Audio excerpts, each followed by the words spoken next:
Before you leave, could you drop by the store in the corner and pick up another bottle for me? Jessie hollered at her niece Brenda once more. It wasn't even mid-afternoon yet, and Jessie was already asking for her second bottle. A deep sigh escaped Brenda's lips. Aunt Jessie, the store owner already refused me once. I doubt she'll let me buy another bottle, Brenda explained. Tell her I found work and I start tomorrow, Jessie said. But Auntie, that's not true. You've been cooped up inside for weeks, not even making an effort to seek a decent job. Brenda finally exploded with frustration. So, after everything I've done for you, that's your response, huh? You little ingrate. I welcomed you into my home when no one else would. And now you have the audacity to lecture me about my life? Brenda gazed at her aunt, her eyes brimming with sorrow. She felt a sense of powerlessness as she realized that there was little she could do to steer her aunt back onto a path of wellness. Jessie had been falling back onto her old habits for the past few weeks. The last time she pledged to stop, she stayed true to her promise, offering Brenda a glimmer of hope. But now, Aunt Jessie had relapsed once again. As Brenda trudged towards the store, planning to plead for another bottle, she found herself contemplating her life. Each step was heavy with the weight of her predicament, her heart aching as she considered the difficulties she had encountered. The burning question that relentlessly spun in her mind was, why her? Why had life or God chosen to heap upon her these burdensome trials? Brenda was still just a young girl, yet her life had already been marked by numerous hardships. When she was but a small child, her father, serving in Afghanistan, was tragically killed. Raising Brenda alone was a daunting task for her mother, Angela. Navigating the complexities of being a single parent was a tough challenge, and there were times when Angela struggled to make ends meet and properly care for her young daughter. Angela was particularly susceptible to falling ill. There were periods when she was bedridden for months on end, unable to care for herself, let alone Brenda. As a consequence of her frequent illnesses, Angela's employers began to express their dissatisfaction. Initially, they hinted at it subtly, but eventually they told her outright that they couldn't afford to constantly accommodate a sick employee. Having to leave job after job due to her health, Angela would often return home and sob into her pillow out of sheer desperation. Their family was always caught in a financial crunch. There were times when their dinner was nothing more than slices of bread dipped in salty sunflower oil or bowls of plain noodles. Brenda attended school in clothes that were threadbare and worn out. Children can be brutally honest at times, voicing their observations without sugarcoating their words. Brenda bore the brunt of this honesty whenever she walked into school. She was treated as an outcast, with whispers about her poverty trailing behind her. She grew accustomed to the muted voices of her classmates, talking about her hand-stitched blouse or a skirt that had long since fallen out of fashion. When Brenda turned 14, she suffered another devastating blow. Her mother, the only person who truly cared for her, passed away. Her Aunt Jessie, Angela's sister, took her in, but Brenda's quality of life saw no improvement. Aunt Jessie often berated Brenda, calling her a lazy parasite, even though Jessie herself seldom lifted a finger to do any housework or work in general. Assuming Brenda was mature enough to manage the household, Jessie burdened her with all the domestic responsibilities. To escape, Jessie frequently turned to alcohol. Brenda was often dispatched to the store to fetch her aunt's liquor. The store manager, a close friend of Jessie's, seldom denied her credit. Jessie cherished her evening bottle of wine. When money was tight and she had racked up a substantial debt at the store, Jessie would visit her neighbor who made homemade cider. By the end of the month, they'd be reduced to dipping bread into broth to satiate their hunger. Money was like water in Jessie's hands, quickly flowing away. They'd pay off debts only to end up broke again. Drunk, Jessie would often blurt out, "You're such a burden. I wish you'd find someone and leave my sight." These hurtful words would inevitably reduce Brenda to tears. Jessie's friend Evelyn, who worked at the store owned by her son, often found herself the topic of Jessie's conversations. Jessie was envious of Evelyn's financially stable family. She often steered conversations towards Evelyn's wealthy son, John, asking Brenda if she was attracted to him. Brenda would deflect these questions, saying she didn't want to discuss it. When Brenda turned 18, Jessie began to fantasize about the comfortable life Brenda could lead if she considered John as a future husband. However, Jesse's interest in Brenda marrying John wasn't driven by concern for Brenda's future, but rather by her own selfish desires. If Brenda were to wed the store owner, Jessie anticipated that her own life would improve dramatically. She fantasized about visiting the store even without any money, and she would then be related to Evelyn, who she believed would generously share groceries with her. She also counted on the prospect of having her debts absolved. But Brenda, now grown up, had no intention of facilitating her aunt's grandiose plans. The once docile and obedient Brenda found her courage and voiced her unwillingness to fulfill her aunt's financial fantasies. Brenda had grown wary of her aunt's incessant manipulation, especially as Jessie had become increasingly bold in suggesting Brenda marry John. One day, Brenda reached her breaking point. "Auntie, I won't be a pawn in your plans," she declared, storming out and slamming the door behind her. After calming herself a little, she returned to gather her few possessions. She pulled out a small box from behind the closet, a box where she had been secretly stowing away any money she managed to save ever since moving in with Jessie, who was unaware of its existence. There was enough money in the box to cover rent for a small room. Brenda didn't forget to take her father's medal, one of the few mementos she had of him. It served as her talisman. With the money she had, Brenda could afford not only a modest room in an elderly woman's apartment, but also enough food for the first few weeks. Once she had moved out of her aunt's house, Brenda found herself considering her future. College was out of the question as she simply couldn't afford it. One day, she picked up a free newspaper from a supermarket. As she scanned through the employment vacancies, she realized that many of the jobs required specific qualifications she didn't possess due to her lack of formal education. Then her eyes landed on a few ads seeking a janitor. She chose a phone number at random and dialed it. The HR manager hired her on the spot. The office had not been cleaned in 3 days. The company Brenda started working at had a reputation for high staff turnover due to the toxic work environment. After signing the contract, Brenda got straight to work. On her first day, she entered one of the larger offices filled with computers and busy workers and began mopping the floors.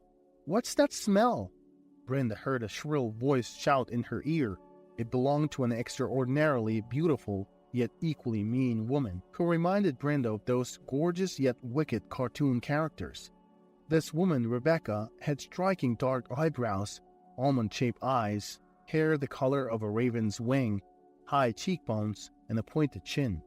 A single glance was all it took to perceive the maliciousness hiding beneath Rebecca's beauty. "What are you gawking at? Can't you smell it? Your mop is rotting. Go wash it or get a new one," commanded the toxic beauty. As Brenda passed by 2 men sitting near the exit, she overheard them rating her body on a scale of 1 to 10. Brenda was indeed quite attractive, but her beauty was of a gentle, endearing kind, quite unlike Rebecca's. Brenda had a kind face, large gray eyes, a high forehead, childlike plump lips, and thick hair pulled back into a careless ponytail.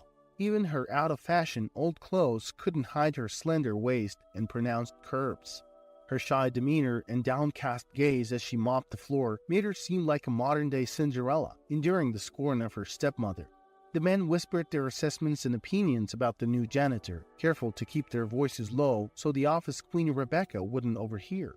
In their opinion, Brenda was a beautiful girl, if only she dressed better. Unfortunately for them, Rebecca had keen hearing and managed to overhear their whispers. It hadn't even been a full day since Brenda started work, and Rebecca was already discussing Brenda's attire with her female colleagues. Rebecca couldn't stand the idea that another woman in the office, who despite wearing old clothes and being a janitor, could also be considered beautiful. Brenda felt a surge of frustration, a desire to snap her mop in half and express her disdain for them all. But the reality of her situation forced her to restrain herself. Swallowing her rising tide of emotions, Brenda rinsed the mop and continued her work, choosing to ignore the scornful mockery from the women in the office. Each day at the office was a torturous ordeal for Brenda. Rebecca not only badmouthed her to colleagues, but also to the bosses. Some employees found Rebecca's relentless attacks odd, assuming that there must have been some prior feud between the two girls. They were oblivious to the fact that it was simply a competitive move from Rebecca. Brenda was seen as a threat that might divert the attention Rebecca was used to receiving before Brenda joined their office. The only person who felt sympathy for Brenda and sensed something was wrong was a man named Tim. He had affectionately started calling Brenda Cinderella from the day he first saw her.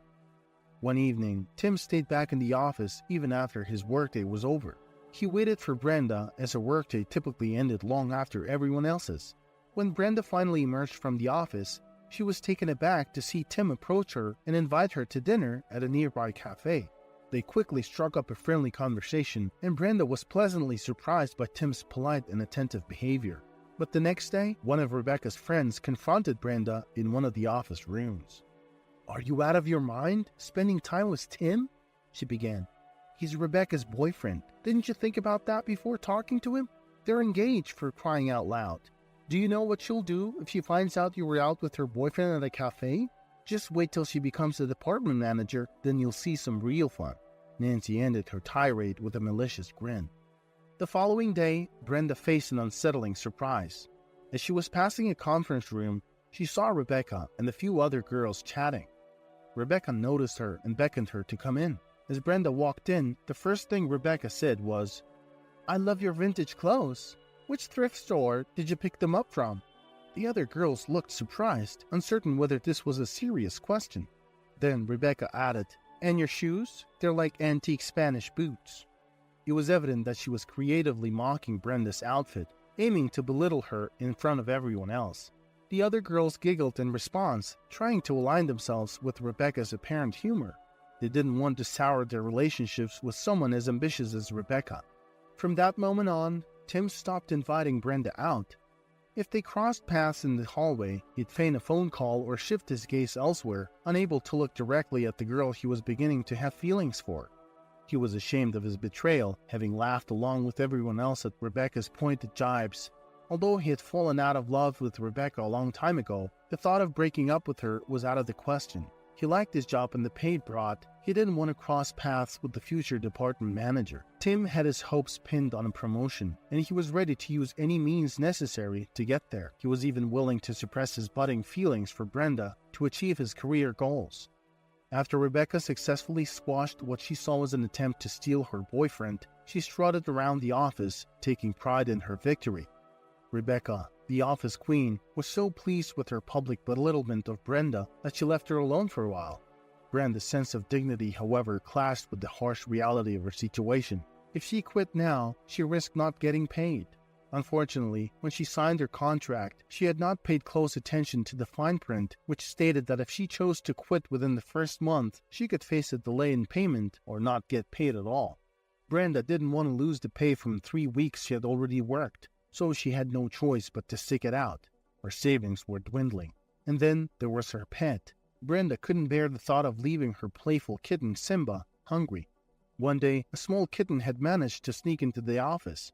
Brenda's heart melted at the sight, and she had hidden the tiny creature from an irate Rebecca. When the workday ended, she took the kitten home with her.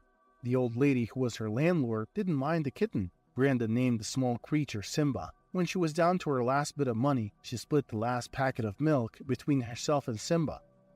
The eagerly awaited payday coincided with the day the big boss, Mr. Frank Jefferson, decided to visit the office. As the head of the company, he often visited the branches. Everyone was intimidated by the boss, everyone except Rebecca. She had somehow managed to earn the trust of the war veteran.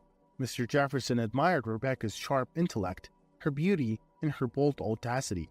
When they toured the various departments, Mr. Jefferson, of course, stopped by his favorite one too. Spotting Mr. Jefferson, Rebecca immediately sprang up and headed to meet him halfway. On her way, she accidentally knocked over a coffee mug that had been teetering on the edge of the table. The remaining cold coffee splattered across the floor. Swiftly, she kicked the mug under the table, and then a wide grin spread across her face. As she neared Mr. Jefferson, she greeted him warmly. "Good afternoon, Mr. Jefferson. It's been too long. We've missed you greatly." With a slight tilt of her lips, she almost made it seem as if she was about to give the boss a kiss. Casting a quick, vengeful glance towards Brenda, who was dusting a nearby printer, she started to weave her web of deception. "Actually, we barely had time to miss you. Our HR seems to be slipping up. They just can't seem to hire the right people. The janitor is causing issues again. She's inexperienced and the entire office has lost its polish." Smoothly, Rebecca linked her arm with Mr. Jefferson's, guiding him towards her desk. She gestured towards the coffee stain on the floor and nodded in Brenda's direction. I don't know what to do about this young girl. She just doesn't seem to understand the responsibilities of her role. I mean, she needs to mature. Mr. Jefferson furrowed his brows. He was no longer a young man, but he had an imposing stature and a straight-backed posture. His military background still played a huge part in his everyday conduct. Knowing that Mr. Jefferson, a detail-oriented and disciplined man, despised any form of mess, Rebecca saw this as the perfect opportunity to get rid of her perceived competitor. Mr. Jefferson examined Brenda for a few seconds before asking her to meet him in his office after he had finished his tour. His tone was firm, a clear warning signal that didn't bode well for Brenda. Later in the day, when Mr. Jefferson had concluded his rounds, Brenda entered his office, nervously biting her lower lip. "So, what's the issue here?" Mr. Jefferson inquired, his gaze piercing. "Maintaining the cleanliness of the office spaces is your direct responsibility." Mr. Jefferson observed the flushed face of the young girl standing in front of him. "I'm sorry, sir," Brenda responded in a quiet voice, "but I cleaned the entire office this morning. I don't know where that coffee stain came from." With a deep breath, Brenda decided to reveal her suspicions. "I don't think I'm well liked here, sir. Rebecca especially doesn't seem to like me, and I believe the coffee stain might be her doing. I suspect she's trying to get me fired, sir." Suddenly, Brenda found the courage to lay it all out in the open. With a thoughtful expression, Mr. Jefferson gently tapped on the wooden table with his pen. "And what is your name?" he asked in a friendly tone. "Brenda Luckner," she stated confidently. Upon hearing the rather uncommon surname, Mr. Jefferson shifted slightly in his chair. "Brenda, may I ask your father's name?" He probed gently. She dipped her head momentarily before lifting it with visible pride. "My father's name is Peter, but he—" Brenda started, her voice wavering, but Mr. Jefferson interjected before she could finish. "Passed away in Afghanistan?" Brenda's eyes widened in surprise, and she seemed to freeze in place. Mr. Jefferson slowly removed his glasses, focusing his gaze on Brenda. "Peter Luckner," he murmured to himself, struggling to maintain his composure. His emotions were a whirlwind, and he fought to hold back the tears threatening to spill over. "A man of true honor," he managed to say before finally surrendering to his emotions and allowing the tears to fall freely. He took a moment to compose himself, wiping the tears from his eyes. It was difficult for him to meet Brenda's gaze again, but after a few moments he managed to regain his poise and continued. "Your father was an exemplary man. He was someone who always kept his word and was a devoted patriot of his country. I was the one injured and abandoned on the battlefield. Your father, with his rank of major and me a mere second lieutenant, he personally ensured that no one was left behind. It was revealed that Brenda's father had lost his life while courageously pulling his comrade out of the line of enemy fire. By now, tears were trickling down Brenda's cheeks, but she maintained a dignified expression and held her head high. Every time her father was brought up in conversation, it held a significant meaning for her. She cherished his memory deeply and was immensely proud of him." "Brenda, you're very much like your father," Mr. Jefferson commented warmly, appreciating the proud glint in her eyes. "He was always focused and dedicated to his job, just like you, minding his own business." He paused, contemplating the issue Brenda had mentioned about Rebecca, and decided, "So you're suggesting that she's the bully, huh? Let me handle the situation, Brenda. Please go ahead and continue with your work." The next morning, Brenda arrived at the office, only to be surprised by an older woman in her uniform bustling about the workspace. Her heart fluttered uneasily as she wondered what had occurred. Seeking clarity, she headed towards the office of the HR manager. Knocking softly, she entered the room. Mrs. Jones, the HR manager, quickly stood up with a bright smile upon seeing Brenda. "Brenda, come in. I was actually expecting you. Please have a seat. Would you like a cup of coffee?" Brenda merely nodded in affirmation. "Mr. Jefferson asked me to brief you on your new position. How about trying your hand at public relations? He thought you might enjoy it there. You can start in as assistant and learn as you go." Confused and lost in her thoughts, Brenda walked over to her locker and opened it. She found herself automatically picking up her cleaning supplies, her duster and rag, a habitual routine ingrained from her previous job. "Excuse me, young lady. May I ask what you're doing?" An older woman's voice echoed from behind. It was the new janitor. The woman had taken over Brenda's former role, mistakenly thinking Brenda was rummaging through her locker. Snapped back to reality, Brenda chuckled. "Oh, I'm sorry, ma'am. I used to be the janitor here. I didn't mean to intrude. Today's my first day in a new role." The older woman smiled kindly and commented, "Oh, so you're the girl Mr. Jefferson told me about. You were doing a fine job around the office." Brenda returned the smile and said, "I'm more than willing to assist if you ever need help, ma'am." In the afternoon, Mr. Jefferson made his entrance and requested Brenda to join him in his office. "How are you finding your new position?" Mr. Jefferson inquired, his smile warm.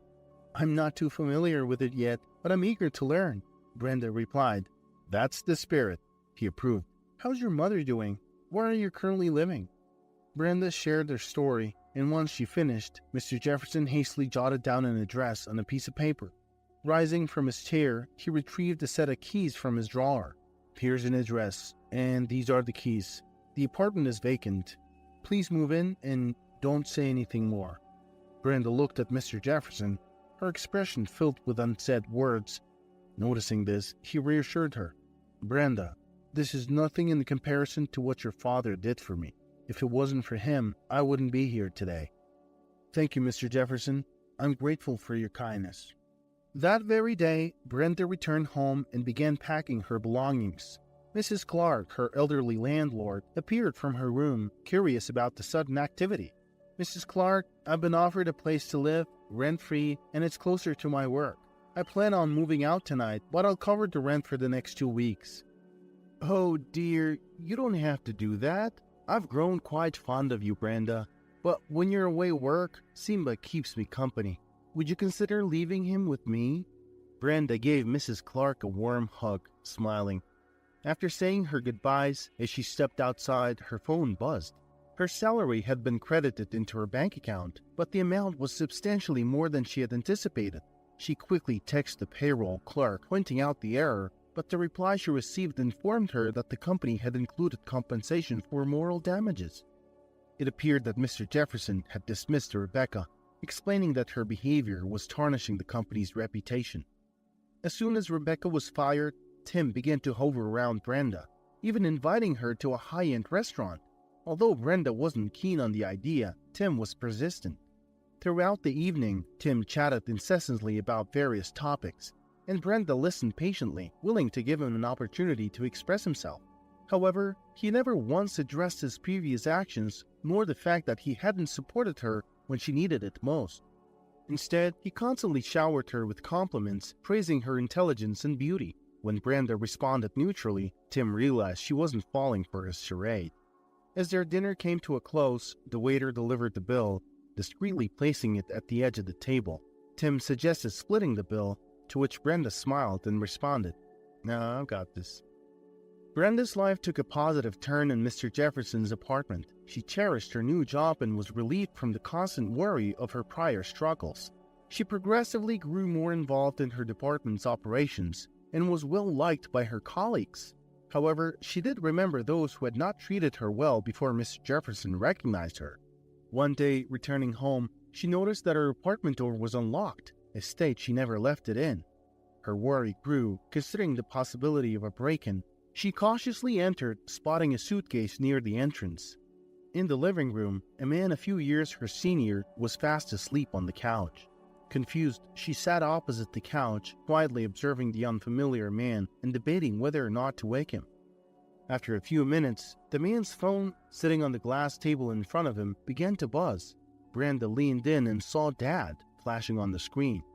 The pieces started falling into place in Brenda's mind. After a moment's hesitation, she decided to answer the call. "Eric, where are you, son?" It was Mr. Jefferson's voice. Brenda stepped into the hallway to speak quietly. "Mr. Jefferson, this is Brenda." She began struggling to contain her amusement. "Brenda, how did you—" "Oh, goodness, I completely forgot to inform him. I'm so sorry, Brenda." "No, it's all right. Don't worry about it. Can you wake him up? I'll ask him to leave." "No, you don't have to, Mr. Jefferson. Let him rest. I'll be okay." "All right. I'm sorry once again." Eric slept soundly as if he hadn't slept in days. He was clear from his exhausted state, fully clothed except for his jacket and shoes, that he was extremely tired. By 9 p.m., Brenda realized Eric wasn't going to wake up by himself. She began preparing dinner in the kitchen. When the table was set, Eric was still sound asleep. She even tried playing music on the speakers to rouse him, but to no avail. Finally, she approached him, placing her hand gently on his shoulder. At her touch, his eyes snapped open immediately, catching Brenda off guard with his sudden alertness. Eric jolted upright on the couch, blurting out, "Excuse me, who are you?" Fast forward a few months, and Eric and Brenda had become inseparable. They enjoyed each other's company immensely, sharing countless moments of laughter and camaraderie. Eric held the position of vice president in the company and was frequently away on business trips. When he and Brenda started dating, he consciously decided to take a break from his travels. Despite his relative youth, Eric was an accomplished businessman. He understood that relationships required as much care and commitment as his professional life. Thus, in the first 6 months of their relationship, he treated Brenda as if she was his one and only. He made certain she knew he trusted her implicitly and that she could place her full trust in him too. Their relationship bloomed like a well-tended garden, rich with trust, respect, and deep affection. Eric and Brenda were more than just a romantic couple. Their bond was akin to that of siblings, underpinned by a foundation of mutual understanding and shared experiences. They were open books to each other, concealing nothing and sharing everything, from their smallest daily triumphs to their deepest insecurities. This profound connection was particularly valuable for Brenda. She had spent most of her life navigating the world with a small, tight-knit circle of people she genuinely cared about. Her life was a testament to self-reliance and resilience, but her relationship with Eric added a new dimension of shared warmth and companionship. Their unpretentious affection for each other was evident in their every interaction. They supported each other in times of difficulty, celebrated each other's victories, and learned from each other's experiences. Their shared laughter was the soundtrack of their life, filling their shared spaces with warmth and joy. They navigated life's ups and downs hand in hand, cherishing the journey more than the destination. The love they had for each other was genuine and profound, a testament to their commitment to each other. One day, Eric extended an invitation to Brenda for a family dinner, making her first meeting with his mother. The evening was delightful, filled with warmth and engaging conversation. Eric's mother was a gracious and charming woman. Her radiant smile was as welcoming as her open heart, putting Brenda at ease. After the meal, the two women found themselves in the kitchen, washing dishes and sharing stories. As they stood side by side, elbow deep in the soapy water, Eric's mother began to share tales of her family. She painted vivid images of Eric's childhood filled with his endless curiosity and boundless energy. She spoke of the milestones they'd celebrated, the challenges they'd overcome, and the indelible memories they'd created together. As she listened, Brenda couldn't help but feel a sense of belonging. These stories provided her with a glimpse into Eric's past, an insight into the family she was becoming a part of. The warm and inviting atmosphere created by Eric's mother allowed Brenda to feel more connected to Eric and his family, forging an even deeper bond between them. As the evening wore on, Brenda learned something about Eric that she had not known before. He had been adopted as a child by Mr. Jefferson. It came as a surprise that Mr. Jefferson, unable to have children of his own, had ended his first marriage because of this. He later met Monica, Eric's mother, and they decided to adopt. Eric had been raised with all the love and care his parents could offer, and it was evident that this adoption had only added another layer of love and compassion to this tight-knit family. The revelation explained the profound bond between Mr. Jefferson and Eric, as well as the special place Brenda held in their hearts.